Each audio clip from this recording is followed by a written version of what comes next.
Folks, in case you hadn't heard, there's still an investigation into whether or not Trump actually did anything wrong by taking seemingly or perceivably classified documents to Mar-a-Lago post-presidency after the FBI was forced to return Trump's passports they swore they didn't take. It's been a lot of back and forth, and safe to say they never found the nuclear secrets that they originally leaked to the press that were there. Joining us to talk about that and more is former chairman for the Trump presidential campaign and author of the book Political Prisoner, Paul Manafort. Paul, good morning and welcome to Wake America Weekend. Good morning. Good to be with you today. Before we get started, I got to ask you, so Bill Barr was on another network, and he actually was pretty... He was like, hey, look, President Trump's probably in some trouble here. I don't know if you caught the interview, but what is the sentiment from the other side that you're seeing that is just like, look, the guy's guilty. He did this. We don't even need a trial. Make sure he never runs again and banish him from the face of the earth. Well, those are the reasons why they did it. What you just said is they don't want him to run again. They want to ban him from an election. None of that's going to happen if he decides to run. I didn't see the Barr investigation communication, but I heard about it. Look, the bottom line is this is a political issue. Whether, in fact, there were documents there, the president had said that he declassified those documents. Now, if he thought he declassified those documents and they were in his... I'm sorry? No, go ahead.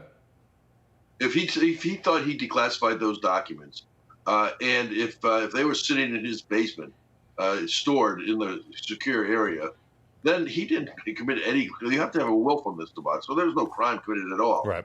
The point here is this is unprecedented to do something like this. The Presidential Archives Records Act may set some standards, but they set a process. And Merrick Garlick said they had tried every attempt they could to get the document. Well, they hadn't tried enough, obviously, because they didn't have the documents, and there was still a discussion about what was and what wasn't appropriate for them to be taking back. So that's the issue here is we don't go to another president's, former president's home and do something like what they did. Yeah. But what you saw was Biden's strategy on View 2 nights ago when he made the Civil War speech where he was declaring war on half of America. I mean, that's all part of a pattern. And the pattern is they're afraid of Donald Trump. They're trying to deflect the American people's attention from the issues of this election coming in November. But Paul, I mean, here's the problem, okay? Folks, I want to get serious with you here. The detailed inventory they just released said that there were a number of folders with classified markings. Now, folks, I have dozens of these. This is a top secret marker, okay? There's a little line in fine print that says this cover sheet is not classified, okay? They found dozens of folders with this on it, but nothing in the folders. What's the problem? Well, that whole little release of a picture, talking about unprofessional, talking about improper as far as any procedure, it's totally inappropriate. It doesn't mean anything. What you just said is exactly right. And the FBI and the DOJ is not supposed to be leaking this kind of stuff, in an investigation, especially if it's a criminal investigation, if that's what they're doing. But they did it. Why did they do it? Because that's what it is. This is all a show. It's meant to just create an impression in the American people's minds, and it's meant to distract attention from the upcoming elections and the Biden administration's record, which is going to be a terrible record to run on in the fall. Yeah. Which, by the way, I have dozens of these at home from my time in the military, but they're not on anything. And going off of that, we know that they took over 11,000 documents, and of those, just over 100 of them had some kind of marker, whether it was top secret, confidential. But another thing that we're mentioning here, which you're not supposed to leak things, this whole situation going on with the request for the special master to review the documents taken during the raid on Mar-a-Lago.